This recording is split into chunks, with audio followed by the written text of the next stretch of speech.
Hola, bienvenidos a este nuevo encuentro con la arquitectura en sus diversas formas y el patrimonio cultural. La pandemia mundial ha puesto a la salud en un primer plano. Permanentemente estamos recibiendo información sobre cuántos están ingresados en las UCIs, cuántos han sido dados de alta, y todo con imágenes que incluyen aplausos, tristezas y alegrías. Pero ¿cómo son y deben ser los hospitales? Sus espacios comunes, los reservados, complejas técnicas médicas que requieren un gran conocimiento por parte de aquellos que diseñan esos edificios. Hoy compartiremos el diálogo con el arquitecto alicantino Alejandro Sánchez Ortiz, de gran experiencia en arquitectura sanitaria, enfrentada a nuevos desafíos. Conoceremos también sus obras en otros rubros. Todo en la siguiente nota. Digamos que el COVID ha llegado como una variable más dentro de una ecuación ya de por sí muy compleja. Y ha llegado como una variable más encima que no suma con ninguna de las demás, ¿no? Que no se junta, sino al revés, que resta con todas, ¿no? Entonces esto lo complica más, es una vuelta de rosca más. Entonces, afecta muchísimo, sobre todo, dada la gran virulencia de su contagio y su propagación, al tema, pues, sobre todo de las circulaciones, que ya de por sí son muy importantes en la sanidad. Pues esto es una vuelta de tuerca más, porque te obliga a diferenciar entre el resto de patologías y en esta patología en concreto. Pero claro, hay zonas críticas como son las urgencias, las UCI, los bloques quirúrgicos, donde no es tan fácil, donde tú no puedes duplicar zonas, ¿no? Donde en unas urgencias no puedes decir, no, en la zona de triaje los separo o en la sala de espera, pero luego no, es que luego en el nivel 1 tampoco los puedes juntar. O sea que casi tienes que duplicar el programa completo, ¿no? En el caso de las urgencias, que además es el punto de entrada donde empieza todo, ¿no? Y luego pues eso, en las unidades como las UCIs o el bloque quirúrgico, pues es una complicación más. Y lo que te obliga es, sobre todo y de cara al futuro, es intentar diseñar unidades lo más polivalentes posibles, tanto por circulaciones como sobre todo por instalaciones, que es fundamental para poder combatir este aislamiento. Entonces, en una unidad como la UCI, normalmente tú tienes, en el caso de las que tengan, porque claro, el problema de los hospitales es que hay muchos que son muy antiguos, pues lo normal es que tuvieras una presión positiva, ¿no? Dentro de su box, porque son pacientes con unas condiciones inmunológicas muy débiles y no quieres que se contagien de nada. Pero ahora resulta que el paciente que está ingresado en esa UCI tiene el COVID y lo que quieres es todo lo contrario, que no infecte al resto, con lo cual te interesa una presión negativa, que no salga nada de ese box.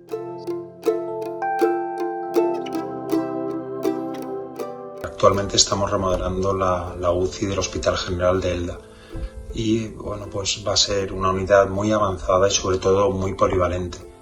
Va a tener dos accesos independientes para poder dividirlo en dos partes, para pacientes COVID y pacientes no COVID, sin mezclar circulaciones. Y luego aparte cada uno de los boxes pues va a estar dotado de unas puertas automáticas absolutamente herméticas, y van a poder disponer en muchos de ellos una esclusa, una doble esclusa para patologías pues con mayor riesgo de contagio, y sobre todo cada box va a disponer de una presión positiva o una presión negativa, la climatización con filtros absolutos, filtros EPA y un aporte constante de aire exterior, ¿no? Sin recirculación, para que sea lo más limpio y puro posible. Y de esa manera, pues bueno, puede ser una unidad muy polivalente, ¿no? Que puedas usarla en función de los pacientes que tengas. Además, también se le ha dado un tratamiento. Últimamente la tendencia es que los familiares puedan acompañar al paciente de la UCI, y en ese sentido son unos boxes más grandes y con unas vistas, en este caso, pues a un entorno muy agradable, como es la montaña de Elda, porque el hospital está situado al norte de la población. Y bueno, de esa manera pues el paciente está más tranquilo, está más acompañado, ¿no? Yo creo que puede ser pues una unidad de referencia a nivel nacional en este momento. y que luego, si Dios quiere, dentro de 1 año, 2 años, esto desaparece y hay una vacuna, tú puedas seguir utilizando esas unidades, no sean exclusivamente para este punto. Durante toda esta etapa hubo mucha gente que tenía otras patologías y que no quería concurrir al hospital, obviamente, porque por ese temor. Entonces, generó toda una cosa de decir, bueno, ¿cómo dividimos los accesos? Pero claro, la emergencia es la emergencia, ¿no? Es muy complicado, es muy complicado. Tienes que dividir, pero sobre todo eso, por ejemplo, en un caso de urgencias, las urgencias no son una única zona. Dentro de la zona tienes la zona de espera, la zona de triaje, nivel 1, nivel 2, observación. Y claro, tienes que dividir todas, tienes que duplicarlo, porque en ningún punto pueden confluir. A lo mejor en alguna zona genérica, como es, no sé, extracciones o radiología, pues ahí ya no puedes duplicarlo. Pero el resto sí que tienes que hacer, en algunas urgencias hemos actuado de duplicar, o sea, duplicar completamente zonas, ¿sabes? Y luego incluso cuando se juntan pacientes de diferente edad. Por ejemplo, siempre con la pediatría hay mucho recelo, aunque en este caso, bueno, parece que no, pero siempre intentas separarla, ¿no? Y con gente pues de avanzada edad, pues más todavía.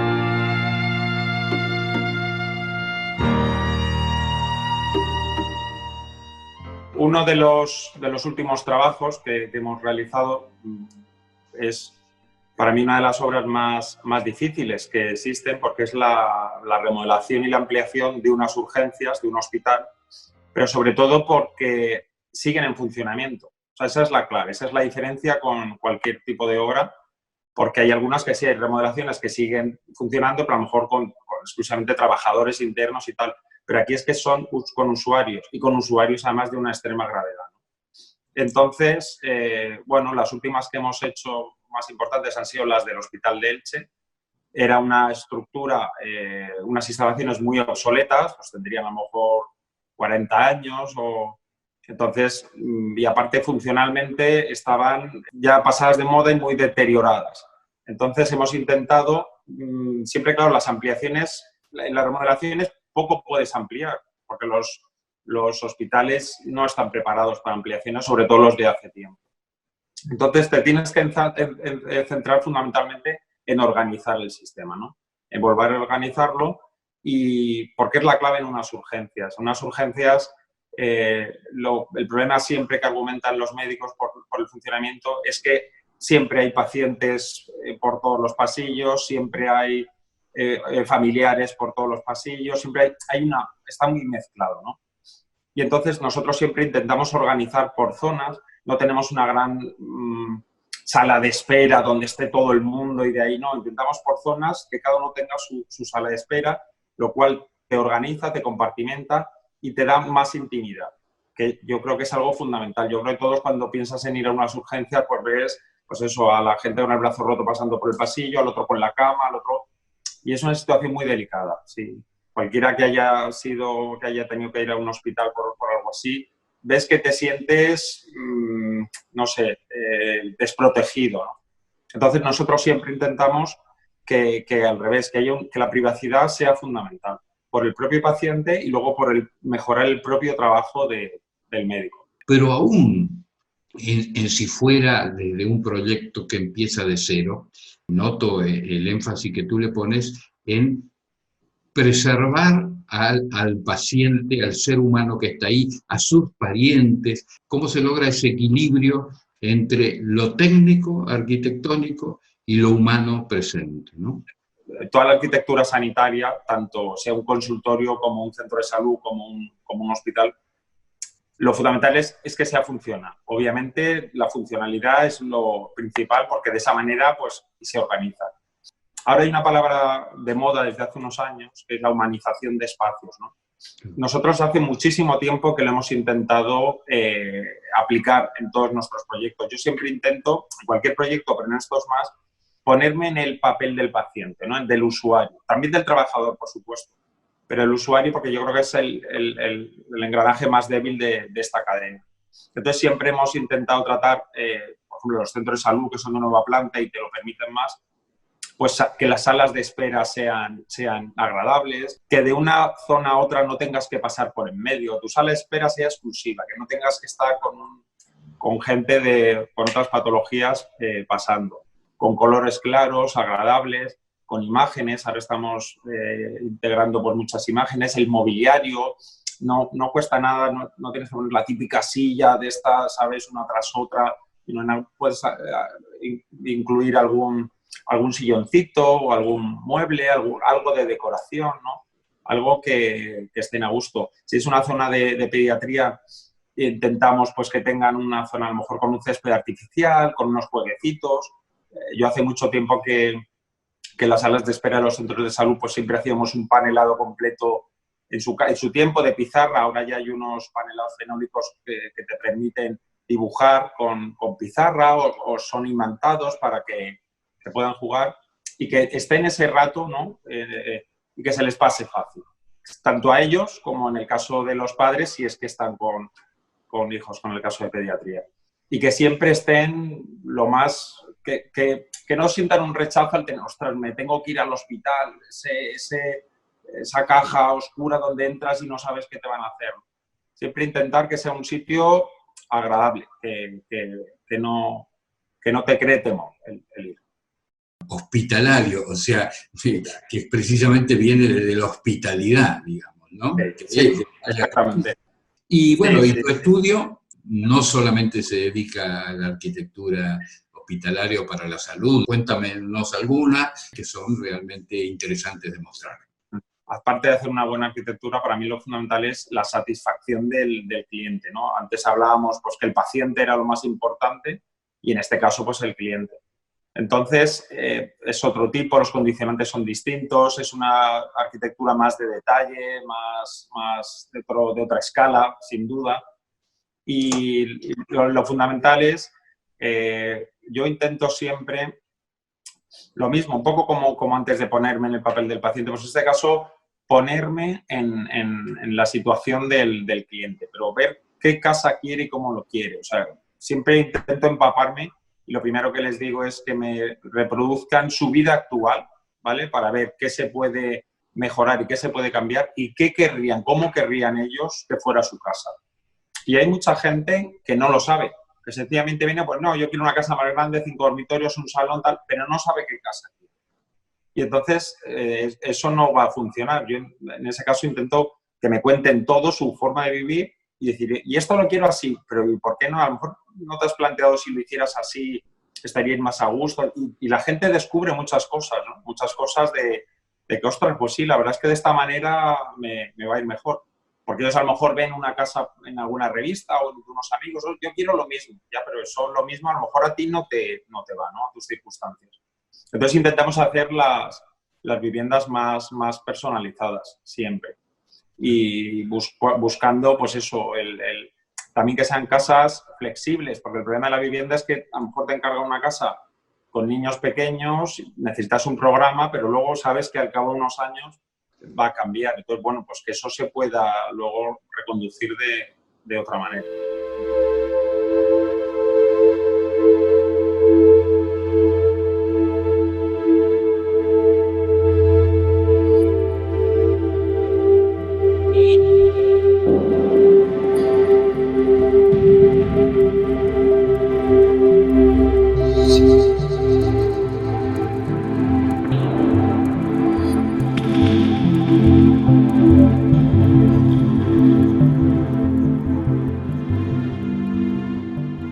En el caso de la Casa Ballester, ahí es casi un poco cierto trabajo de arqueología, ¿o no?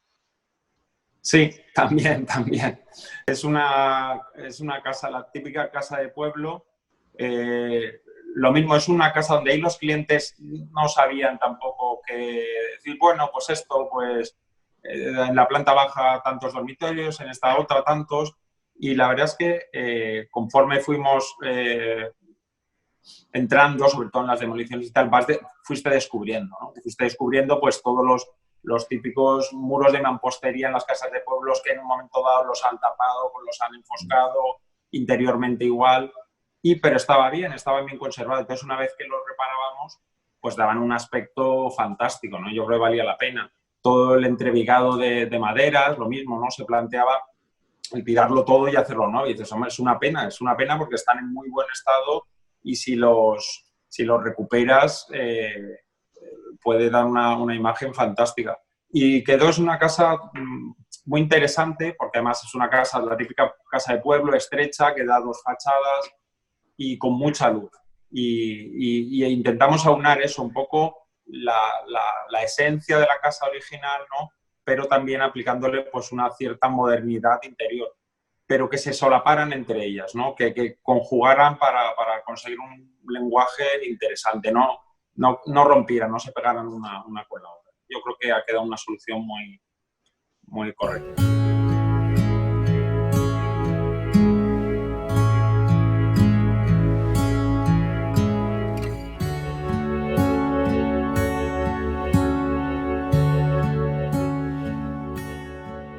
Y también trabajos difíciles como fue el Museo de Bomberos, que es adaptar, así como estábamos hablando de la ampliación de un hospital que tiene todas esas limitaciones, también generar este diálogo entre lo antiguo y lo moderno es interesante. Cuéntanos un poco ese proyecto. Sí, ese es un proyecto de Rafael Pérez Jiménez y yo colaboré con él, le ayudé a desarrollar el proyecto y luego durante la dirección de obra, ¿no? Y es un proyecto muy, muy, muy, muy interesante. Nos encontramos un edificio pues emblemático dentro de la zona de Alcoy, pero que estaba en muy mal estado, ¿no? Entonces fue reconstruirlo para conseguir hacer un museo provincial de bomberos. Entonces es una obra muy compleja donde además se tratan otro tipo de cosas más específicas pues de restauración, ¿no?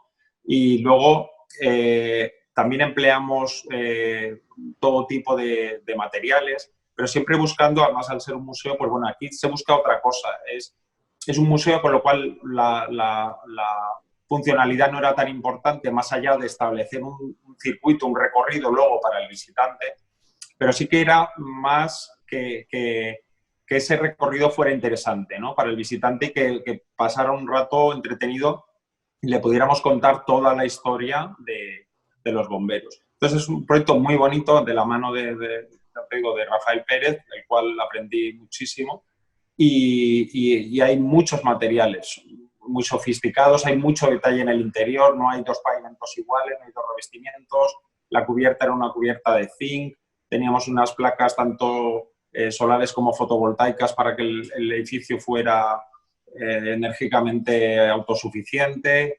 Luego toda la urbanización también la tratamos con mucho detalle. Es un edificio muy bonito y muy complicado. La construcción fue muy complicada porque toda la estructura era nueva, porque obviamente el edificio existente pues, se aguantaba a sí mismo y poco más, y fue muy, muy interesante. Finalmente, hablemos de tu estudio, porque ahí, digamos, hablando de luz, ese patio interior donde entra esa luz tan importante, describe un poco este proyecto. Pues la verdad es que es el eje, es una maravilla, porque mi estudio, estamos en el centro de Alicante, en la calle Navas, en un edificio, y es curioso porque cada vez que viene un cliente, un proveedor, un instalador o cualquier persona, se lleva una impresión, ¿sabes? Porque no lo ve, no se lo imagina y la verdad es que es el eje del estudio y te permite una transparencia y una luminosidad constante. Nosotros siempre nos encantan los patios. En mi casa yo vivo en un bungalow, pero también con un patio central y es clave. Y siempre los utilizamos mucho porque te permite también el aislarte del resto, pero sin embargo tener tu luz, tu vegetación, Y lo vi enseguida en cuanto estuvimos buscando locales y tal. Y claro, obviamente no era así, era el típico patio pequeño entre viviendas con una ventanita por lado. Pero enseguida nos imaginamos el tirarlo todo y poder acristalarlo y dar una sensación que no te cansas, la verdad es que no te cansas. O sea, vives alrededor del patio. El resto de la calle, fíjate que estamos en una calle muy, muy ruidosa, muy céntrica, es que como si todos los días fueran domingo, o sea, te olvidas y quedó muy bien.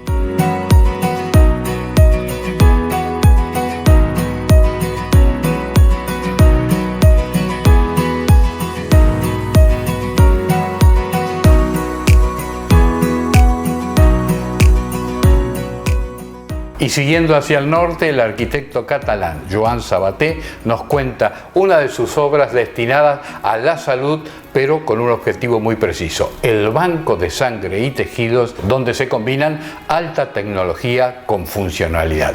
Así nos lo cuenta. El Banco de Sangre es un edificio muy especial porque tiene un programa muy especial. Es un banco de sangre, es un nombre un poco raro. Es un lugar donde... Que los bancos te chupan la sangre, eso lo sabemos. Pero... Sí, exacto, eso no es exactamente... Acá la sangre la das, das la sangre y allá lo que hacen es todo tratamiento de la sangre. Tiene una parte como de fábrica, es una fábrica de sangre para 9 millones de personas. Al mismo tiempo es un centro también de trabajo con tejidos humanos, pieles, córneas, así. Es un lugar donde se coordinan todos los trasplantamientos de media España, o más de media España. La zona es un centro de trasplantamiento internacional y por tanto ahí hay solo la parte de coordinación. Y además es un centro, un banco de células embrionarias donde se produce el crecimiento de células embrionarias. Tenemos salas blancas muy asépticas, cientos de metros. Es uno de los centros más importantes del sur de Europa de tratamiento, de generación de células madre. Por tanto, el programa era muy complejo. Es un programa muy variante, muy cambiante, como pasa con muchos edificios, lo hemos tenido que rehacer muchas veces, mientras hacíamos el proyecto iban cambiando tecnológicamente, por tanto es un programa que intenta dar un marco fijo con mucha capacidad de variación. Por eso es un edificio que tiene una pared de carga, no tiene paredes de carga, no tiene pilares, es una pared, un gran muro de carga con pocos huecos exterior, con 4 cajas interiores que nos permite un espacio de casi 30 metros por 60 libre de pilares. Eso va a permitir instalar cosas muy distintas en el tiempo.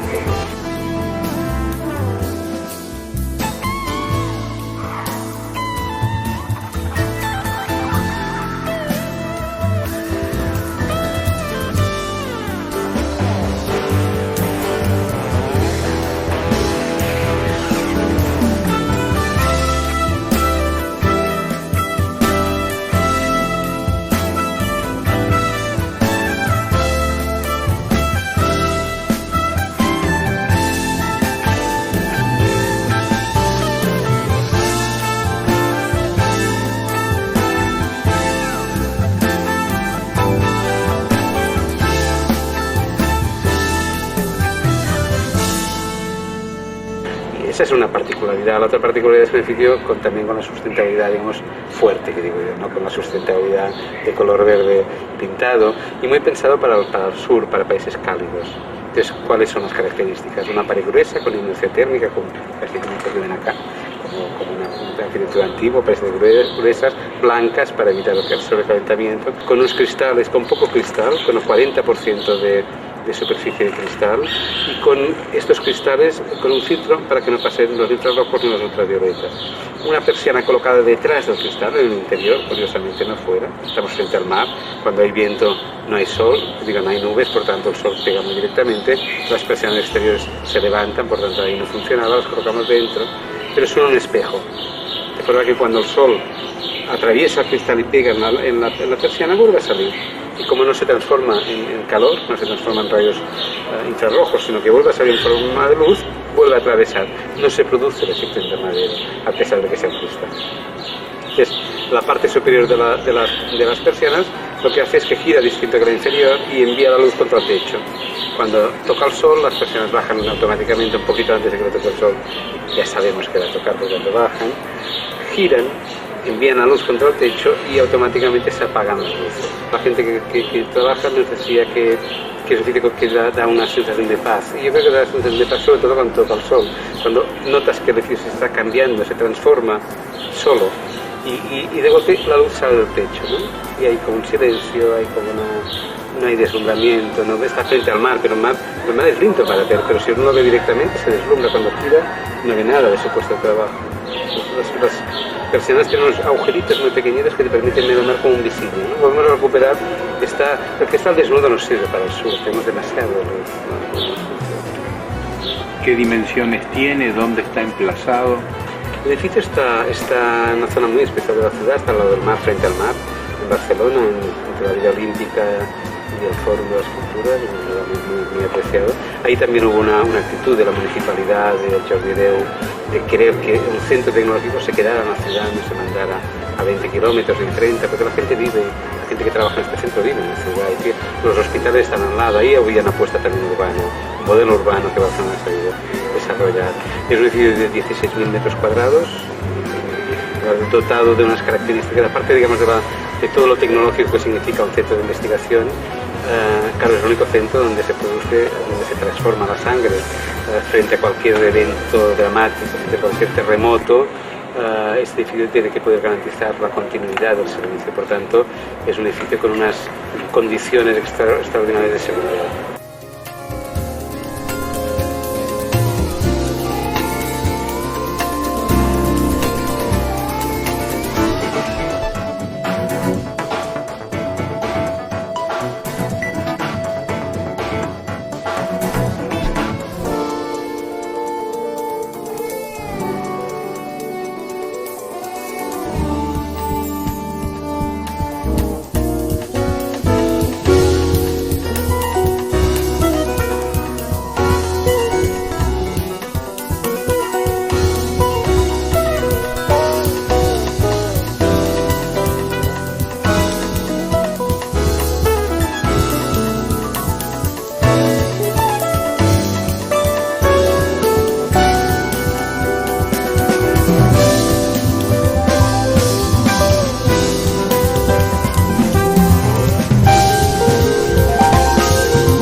Y de esta forma vamos llegando al final de este nuevo encuentro con la arquitectura en sus diferentes formas. A lo largo de los años esta disciplina va marcando hitos donde refleja el accionar de la vida comunitaria y también dando respuesta a los nuevos desafíos que aparecen en su camino. Esperando que hayan disfrutado del programa tanto como nosotros haciéndolo, nos despedimos hasta cualquier momento con las ideas y las obras de aquellos que piensan el hábitat humano.